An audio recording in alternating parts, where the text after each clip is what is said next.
Trump is a calamity as president. Anybody from the Democratic Party would be a catastrophe. Either one of them is bad.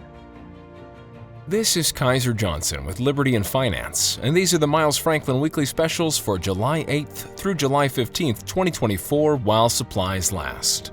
First, we featured 2024 American Silver Eagles at just $5.95 over spot. Next, we have backdated gold 1/10-ounce Eagles at $39 over melt per coin. And finally, we're offering Dealer's Choice Constitutional Silver half dollars at $2.50 over spot. To order our specials or any of the many other options we have available, call us at 1-888-81-LIBERTY. That's 1-888-815-4237. We're available after hours and on weekends, and we look forward to speaking with you. Welcome back to Liberty and Finance. We're privileged to have this distinguished returning guest. Dr. Edwin Vieira is a constitutional attorney who has prosecuted cases up to and including the United States Supreme Court. He is an expert on the Second Amendment and on sound money, silver. He's the author of the book, The Pieces of Eight, and he has talked to us before about the constitutional truth and rooted grounding in reality of what's going on in our current world, what's not being done that should be being done in our republic, and what we can each do individually to be aware and prepared and reach out to spread the word about what changes may be coming and what we need to do to uphold our beloved nation. Right now, Dr. Vieira, wanted to thank you for joining us again on Liberty and Finance. Well, my pleasure to be with you. The topic that I was hoping to get your help on right now is one that's near and dear to the hearts of many in our country, and that is, I would call it the presidential uncertainty or presidential angst. There's quite a bit of concern about the current office of the president being upheld, and even more so about anxiety going into the upcoming presidential elections about will we be able to achieve an orderly transition of power at a fair and honest election and actually end up with an elected president. There's been even some analyses coming out proposing that with the difficult performance in the recent presidential debate between President Joe Biden on the one side and candidate and former President Donald Trump on the other side of Biden's fitness for office, but also concern about whether there will be an orderly transition of power. Some have even proposed we might end up with an unelected president and unelected vice president even before the November elections are due. We can talk about whether that's even a realistic possibility or not, but if you could first give us an understanding of how rooted in law is this concern that people have about the legitimacy of a president who's evidently displaying such visible signs of deterioration of fitness. We'll go back one step. You talked about people questioning the legitimacy of the election in 2024, and would we even have a properly elected president on this forthcoming election?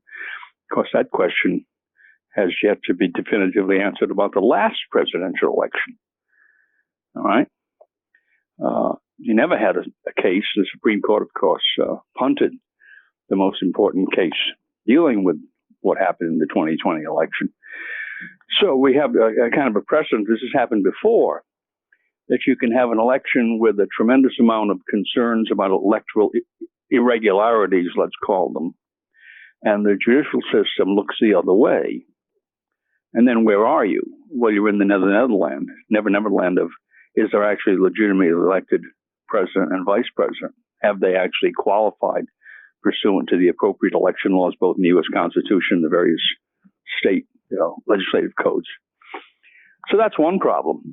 A reiteration of what happened in 2020, except at probably a more obvious level, given the nature of the potential of Biden re-election campaign. That's problem number one. And then, of course, problem number two arises within the Democratic Party apparatus and how that's tied to the election, because some people have been pointing out that Biden and Harris have already used the word qualified. I'll use the word qualified, whatever it would be in the state statutes, to be put on the ballots of a number of states, and that the time for changing that designation by the party, the Democratic Party, has either already lapsed or is very close to lapsing, and that once that time period has passed, then their names will be on the ballot, even if Mr. Biden were to withdraw or somehow be forced out, as it were, from candidacy. And then also there are people looking at the problem that the money that has been raised by the Democratic Party on behalf of the Biden-Harris ticket, apparently under federal election campaign laws, cannot simply be transferred to some new candidate that might be designated at a convention or otherwise by the Democratic Party. So they have the problem there of ballot access. They have the problem of funds, and we're talking about millions of dollars of campaign funds that could not be used, would essentially be frozen. Now, we don't know what that would lead to, but maybe other irregularities would come up as a consequence of that. Maybe you'd have state statutes passed at the very last minute, or you'd have some state court decisions that would enable the Biden-Harris ticket or somebody else to replace the Biden-Harris ticket. I don't know exactly how they get around the FEC regulations to the extent that those would cripple them financially, but obviously the FEC is part of the whole apparatus that's tied into the Biden administration now, so you have no idea what they would say and what they might say before the election that would, 2 years later or 3 years later when the Supreme Court finally looks at the case would turn out to be incorrect, but it's too late now because the money has been spent and the votes have been counted and so forth. And so you have that entire mess that's going on. And then, of course, you have the 25th Amendment. And the problem with the 25th Amendment is the removal of the president because of some kind of infirmity. Well, there isn't really a vacancy in the office of the vice president now. So the problem of Kamala Harris that the Democrats seem to have, they don't think she's a very strong candidate, can't be solved unless she were to remove herself in some way, to resign, let's say. And then secondly, the problem that's apparent with Joe Biden in his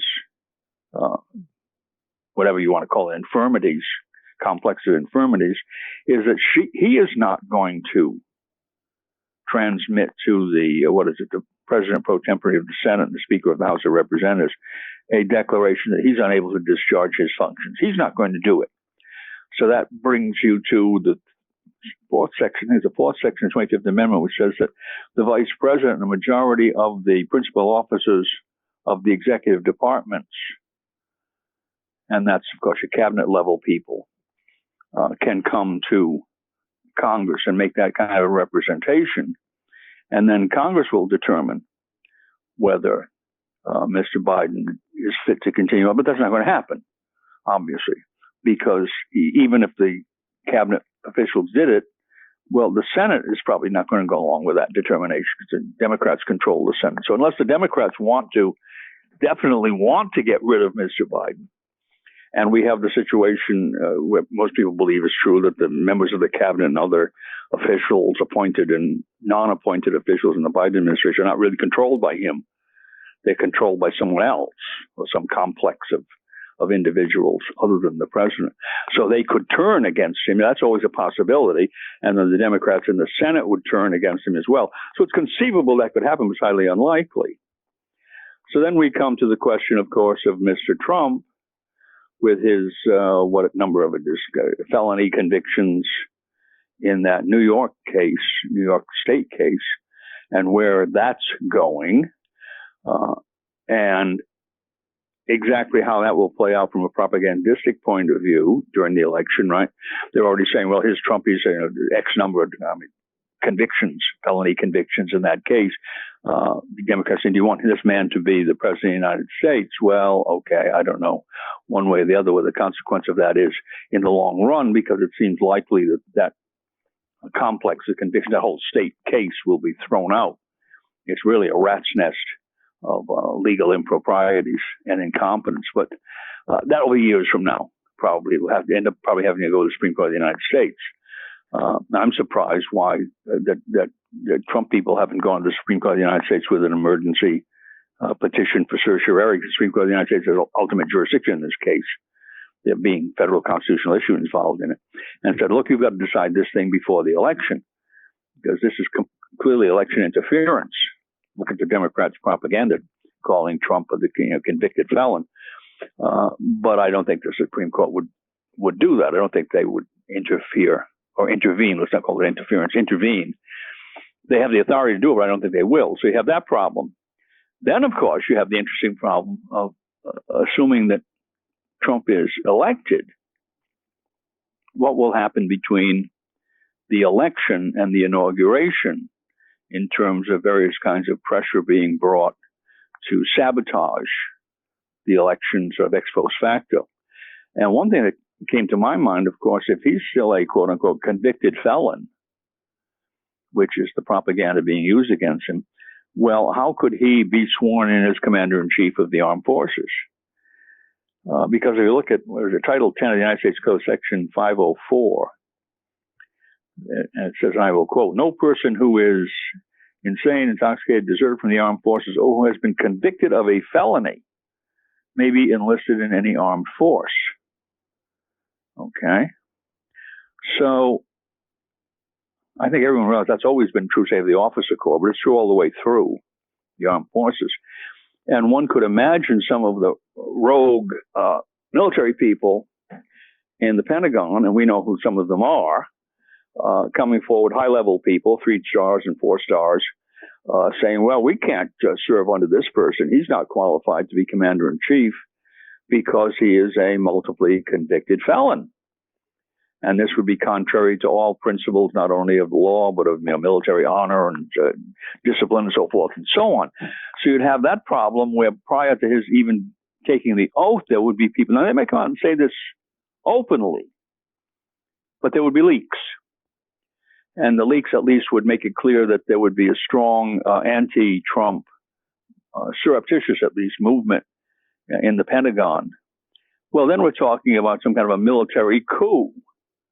Cold coup, perhaps, but it's still a military coup. High-level people are refusing to obey this guy, or they're telegraphing their willingness to sabotage orders that they consider to be unsavory on the basis of this argument that he's a convicted felon, and so he can't possibly even be an officer, let alone commander-in-chief. And then, of course, if he becomes, let's leave aside also the possibility that we're going to have some more generation of, Russia collusion documents between the election and the inauguration. After the inauguration, if Trump wins the election and is inaugurated, he will be subject to the same kind of interference, or probably at a much higher level, much more sophisticated even, from the deep state operatives, the permanent bureaucracy, CIA, FBI, NSA, Department of Justice, many of the other agencies you can imagine be involved in this, at least peripherally, who would sabotage everything he wanted to do and go after in one way or another through their lawfare campaigns. Remember, this is what they did. They almost immediately, things he started to do, they began bringing lawsuits against him. That was on the one side. And then on the other side, there were these these conspiracies which invented various claims against him.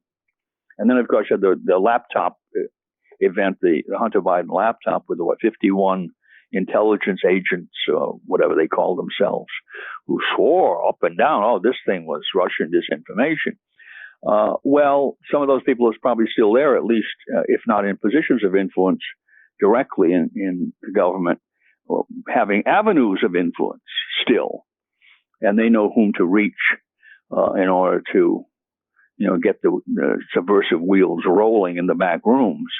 So Trump would come up against that right away, not to mention various things that he would try to do, especially with respect to the border problem. I can imagine that they'd be coming after him with lawsuits all over the place, everywhere in the country against him, which would have to be fought. And if you imagine some of those early lawsuits that were brought, you had these judges entering nationwide injunctions against presidential action. Well, what's he supposed to do there? something dealing with the border? Is he going to sit around while that injunction percolates all the way up to the Supreme Court of the United States? Or is he going to say, well, to hell with this injunction. I'm going to go ahead and take these actions that I need to take to shut down the invasion? Or, on the other hand, to authorize in a backwards way, because they don't really need his authorization, but essentially to say to Texas, if Abbott is listening, and to maybe if they have a governor in Mexico and Arizona, and I'm not sure that they do, but Texas at least, go ahead. I, the President of the United States, Trump, I recognize that this is an invasion of your state, and therefore you have the reserved constitutional power to, and the words are, the Constitution, engage in war. And you tell me how far that goes. It certainly goes as far as building walls, putting up barbed wire, arresting and putting into detention facilities any illegal aliens to get across the border, if necessary, shooting it out with cartel operatives, at least on the United States side of the border, although I would imagine that they might go into Mexico, for heaven's sake. So you have that thing. And then the various difficulties he would have with all of these state governors and others, in terms of the residual of the sanctuary state movement. They're all plagued with huge influxes of illegal immigrants, and they want money from the federal government to enable them to deal with the consequences of their own improvidence. So you add all that up. And then, of course, we know that Trump himself, the last time around, didn't have, I won't call it the competence, he didn't have the experience, maybe he didn't have the competence as well, but he certainly didn't have the experience to put together a satisfactory team of high-level advisors. He was, let's not use the word betrayed, or I guess there may be a couple of them that did that, but he certainly wasn't well served by the people whom he caused to be appointed or selected. And maybe that was because he listened to the wrong people in the Republican Party, the so-called rhino wing of the party. Maybe it's because he just isn't a very good judge of character, or he didn't have enough experience to know what kind of person he needed, what kind of experience he needed. But you know what he did to General Flynn? I mean, there was a setup by the FBI and people behind them to get rid of Flynn. Why did they wanted to get rid of Flynn? Because Flynn was probably someone who was capable of giving Trump some good advice against the deep state, against the hidden operators. I shouldn't say hidden, we know what they are. I mean, you can find their names on the tables of organization of these agencies. But this group of people, this relatively large group of people, and they ran an operation against Flynn, and they were successful. They moved him out. Trump didn't defend him, ultimately. Well, I guess ultimately he did, but he didn't defend him in the course of that operation, saying, well, no, we're not going to let you go forward with this.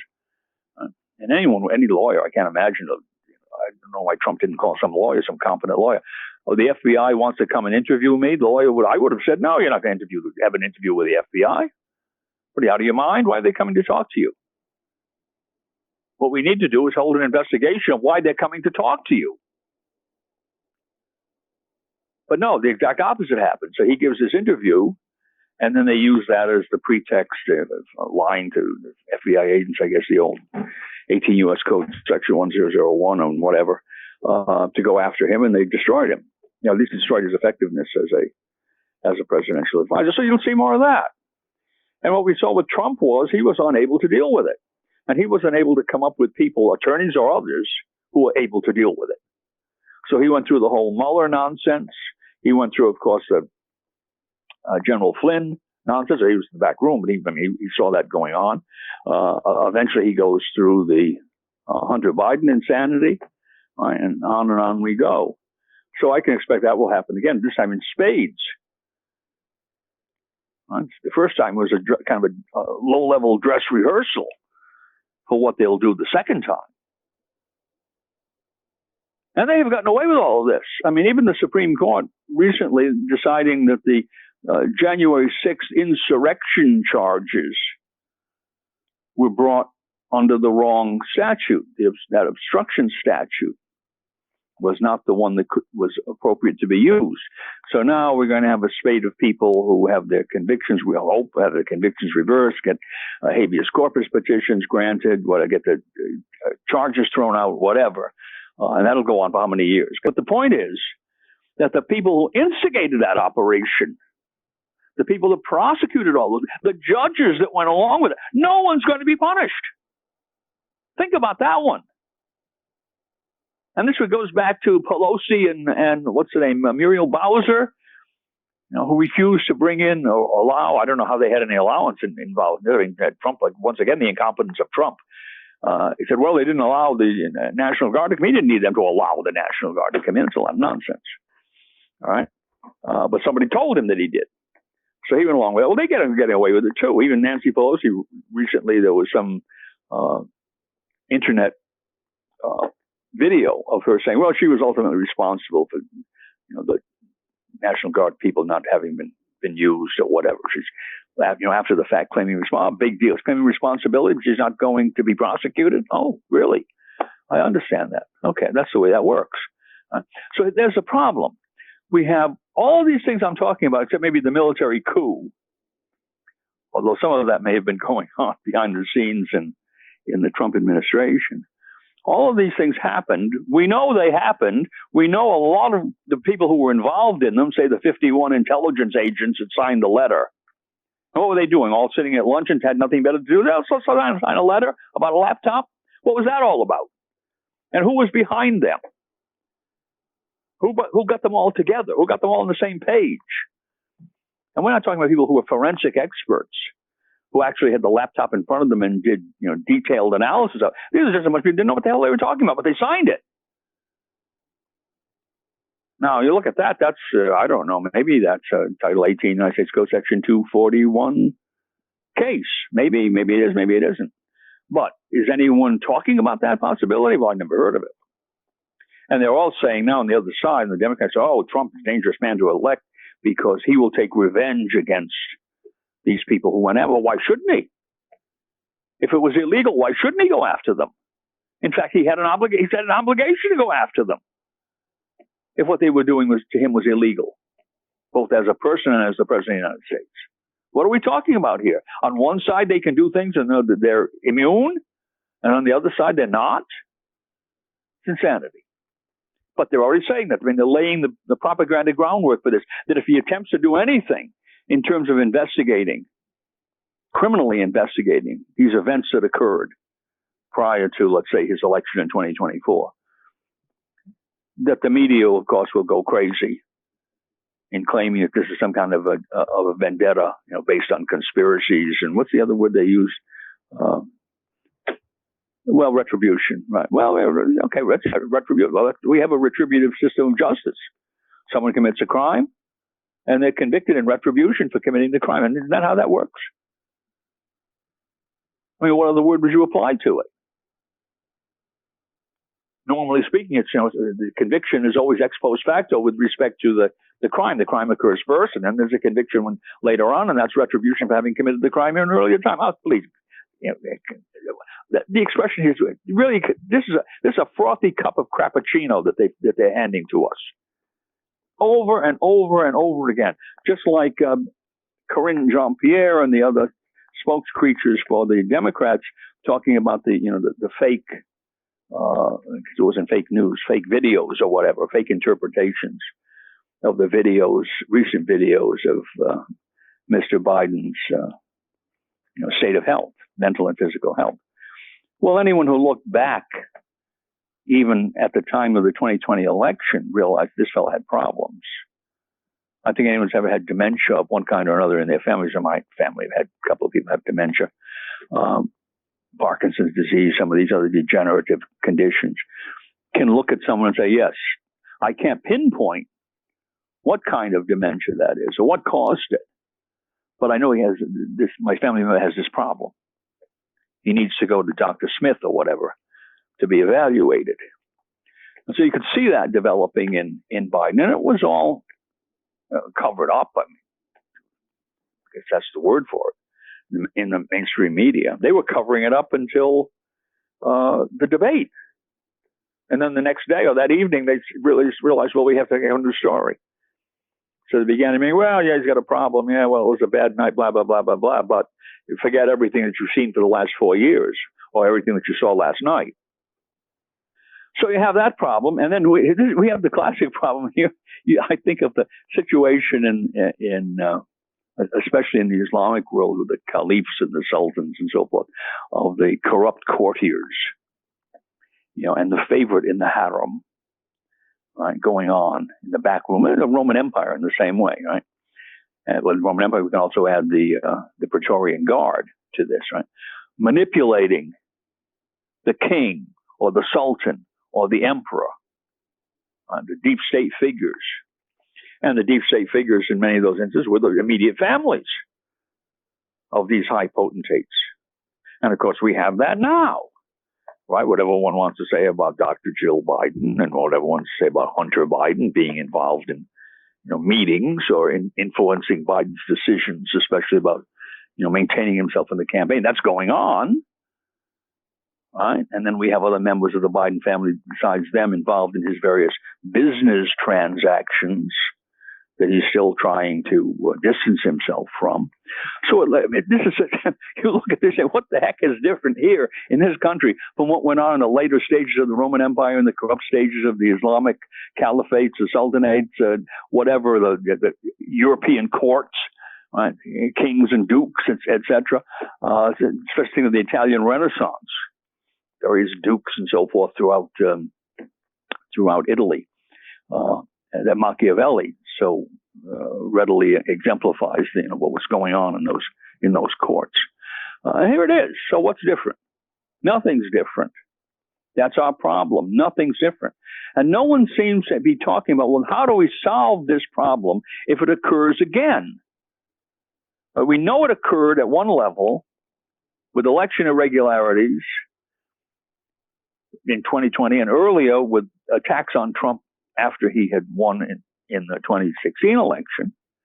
So we saw all of that play out.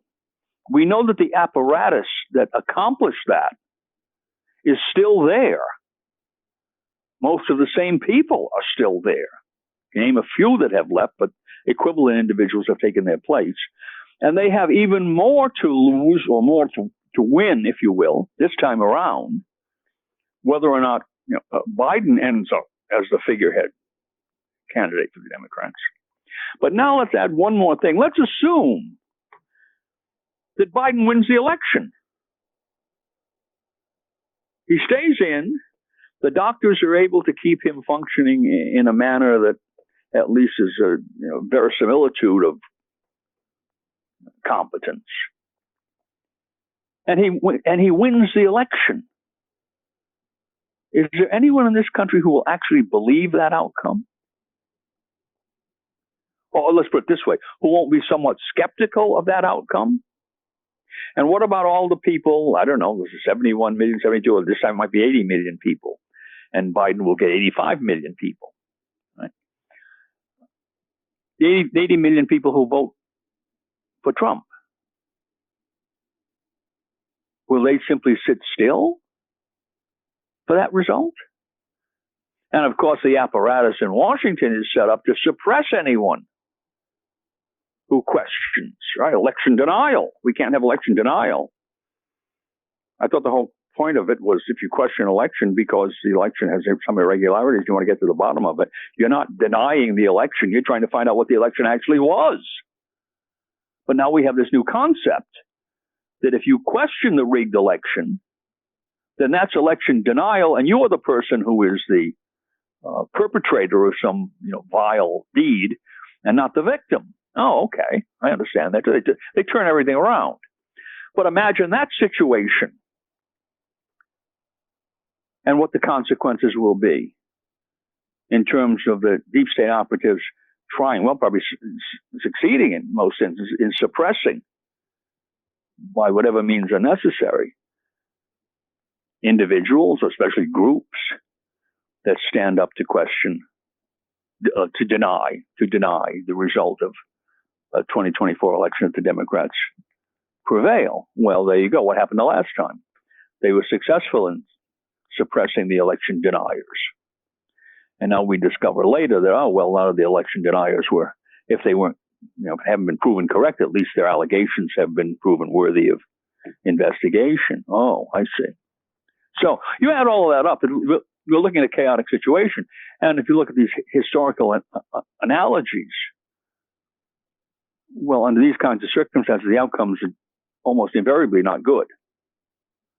And I think the worst one is the military people saying, the General Milley's and others, and I mention him as an archetype, not necessarily as an individual, but that kind of person, saying, well, this is a felon. He's a 34 felony convictions in that one case.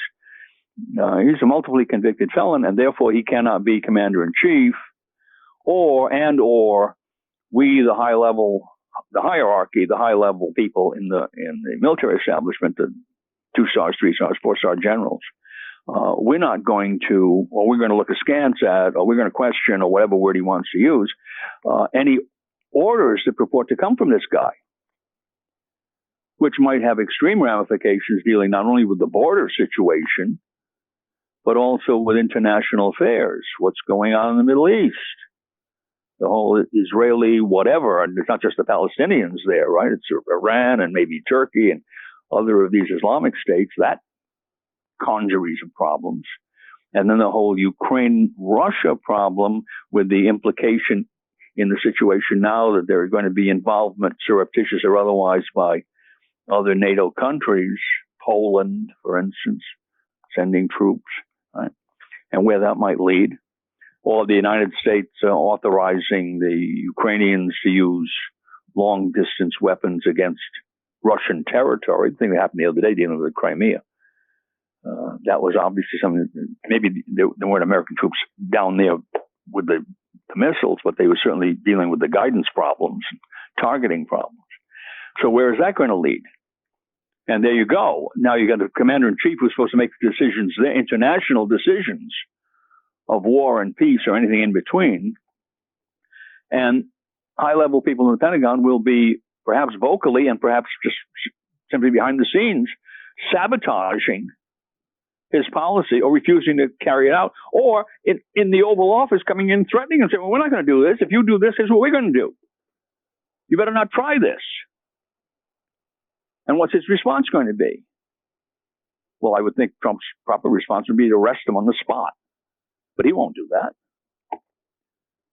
He has absolutely no experience. Has he ever been in the armed forces? I don't think so. I don't think he has any experience whatsoever. So he's running up against people who have the ability and the inclination, and I would imagine the intention at some point, to use all of these tactics with the experience that they have against a man who is really a neophyte. He didn't learn anything in those 4 years. You can tell that from what he talks in his public appearances these days. Maybe he's hiding, keeping it a secret in the back of his head, but nonetheless, right? I don't think he's learned anything. And then the question will be, well, who is his advisors going to be? What have they learned? Interesting question. Depends on who they are, I suppose. Well, I would think, what about General Flynn? Would he bring General Flynn in right away? Oh, General Flynn would have an axe to grind, retribution. They'd be screaming and yelling in the media against that, but he's probably a number one candidate for a new Trump administration. Or is he going to bring in someone like Sessions to be his attorney general, or Bill Barr to be the attorney general, right? You think about those characters. So those are the problems. And I think it would take a much stronger and more competent, more experienced. Trump's a hard-nosed case. I'm not criticizing him on that, obviously. Probably 99.9% of the political class would have folded long ago under the pressure was brought to bear against him way back in 2015, not just after the election. 2016, not after the election. So he's a hard-nosed character, but that's not enough. Rocky Marciano was a hard-nosed character, but I don't think you'd want him as president of the United States. Right? He went 15 rounds with Ezra Charles and whatever. In those fights, I remember seeing him as a child. Unbelievable. Heavyweight boxing matches. And, okay, probably the greatest of all time, but you wouldn't want him as president of the United States because he doesn't have the qualification. I think the same thing is true. Trump is how should I put it? Trump is a calamity as president. Anybody from the Democratic Party would be a catastrophe. There is a qualitative and qualitative difference between those two, but either one of them is bad, right? So Trump, you're going to have a certain kind of chaos because of all of these events, and they may be combined, right? I just listed them seriatim, but you can imagine some of them being combined and maybe an orchestrated combination. And his difficulty is maybe he will go in there with an attitude of quote unquote vengeance. And that will lead him to make further mistakes. You never know. You may go in with the wrong attitude in addition to his, lack of experience, let's call it. So I think it's a big problem. I think it's a very big problem, and I don't think it will be solved between now and November. The one thing that may be solved is the Biden problem, because that's a physical, mental degeneration that apparently they really can't control. And he's going to have to appear in some fora during the course of the election. They can't hide him in his basement the way they did in the last. Well, I guess they could hide him the way they did the last time, but they'd have to hide him even more. They'd have to hide him behind a screen of some kind if his condition degenerates further. So assuming they can control that, well, that's fine. You get into these other problems. Assume that they can't. Then you have the Kamala Harris problem. They're going to get rid of her. How can they get rid of her? She's the vice president, and so forth. On and on we go. So we have chaos in the Democratic Party, and what that might lead to. Oh my goodness, would that lead to Antifa showing up again, burning cities down? Because the black woman, heir apparent, was set aside. That's a scary proposition too. Not that she necessarily would encourage that, but there are people in the country that would look at that and say, "Oh yeah, we can use this as an excuse for creating more racial turmoil, right, and political conflict." And we have the forces that are perfectly situated to do this. We did it before. We did it in 2020. We can do it now. And so you add that. That's kind of a wild card coming in here because we don't know what the Democrats would do. My guess is that if Biden is forced to leave, she becomes the candidate, mainly because her name is on the ballot in these states where they might not be able to change the ballot. And she's the one who would then still be qualified to receive these millions in Democratic Party funds. So they'd solve those two problems. They wouldn't raise the problem of removing the black female from the ticket. And they're going to put somebody in there as the real power broker, their vice presidential candidate, whoever that would be. And she'd do the same thing that Biden is doing now. She's going to take direction as the president. She's not going to be her own woman, right, her own man, so to speak, right? She's going to be taking direction. So she wouldn't be I don't think she would be the end of the world. A lot of people say, well, she's totally unqualified, she's not intelligent, blah, blah, blah. Oh, I don't think that matters. The way the system runs now, that person is a mannequin. It's no different from the creature they have in Macy's front window where they change the clothes for every season. That thing there, that mannequin, is there to show off the wardrobe. And the wardrobe is provided by somebody else in the back room. Right? The Macy's managers and the stylists and eventually the tailors and so forth and so on. And the mannequin is just there to wear the clothing. And I think that's the situation. Now, Biden's there to wear the clothing. I don't think he's ever made a decision on his own, really. They wouldn't let him. And I think the same would be true of her. She'd be perfectly happy to be president in that situation, I would think. Why not? Maybe I'd be perfectly happy to be president in that situation when you're going to state functions, etc. And as my aides show up with the things that I'm supposed to sign. And I peripherally look at them and say, well, this doesn't start World War III, so I guess I will sign this. Right? At that level of insouciance to my responsibilities. So I think they can finesse that problem. That may simply go away. But we'll have some difficulties now because of the problem that Biden himself, he's apparently a stubborn character. And maybe some of the family members, they're also stubborn characters. They'll try to keep him in the contest as long as they can. Certainly Hunter and the others in the family need to keep him in long enough to be compos mentis to sign pardons. They cannot let him resign before he signed the pardons,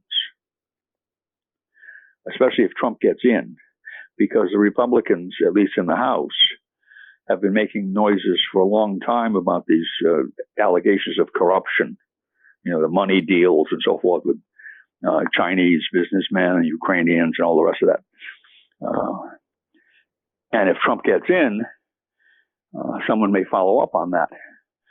So all of the people who have been outed, if you can use that word, as part of the supposed Biden, what they call the Biden crime family, the Biden investment operation, international investment operation, they all need to get pardons. And he'll give them to him. I don't care what he says. He's not going to pardon him. Of course he's going to. Why would he not? He's leaving office, let's say. Before he resigns, he signs up on, now what are you going to do to me? I'm leaving office. Too bad for you. I don't care. You're not going to vote for me anymore. I pardon my family. The same way Nixon was pardoned by Ford. Our long national nightmare is over. Do you remember that? I'm old enough to remember that. The whole Nixon-Watergate business. And they get Nixon to resign, the deal being that Ford will pardon him. Ford came in to pardon him because they didn't think Nixon could pardon himself. Ford came in to pardon him. So it's the same thing here. Now we have the pardon power in Biden's hands, not in Kamala's yet because she's not president. He has to sign those documents on behalf of the various members of his family who might somehow be implicated or whom the Trump people might try to go after. And I can't believe that he wouldn't do that. And just familial concern and long national nightmare, a second long national nightmare. And that's the way it would be touted. And then people would scream about that for a week or so, and then it would disappear down the memory hole just like everything else. It's gone. Why? Because it can't be reversed.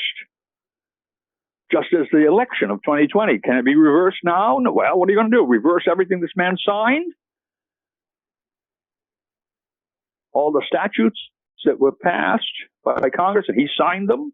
All those executive orders? Well, I guess the executive orders might be reversed, but not the consequences of those executive orders.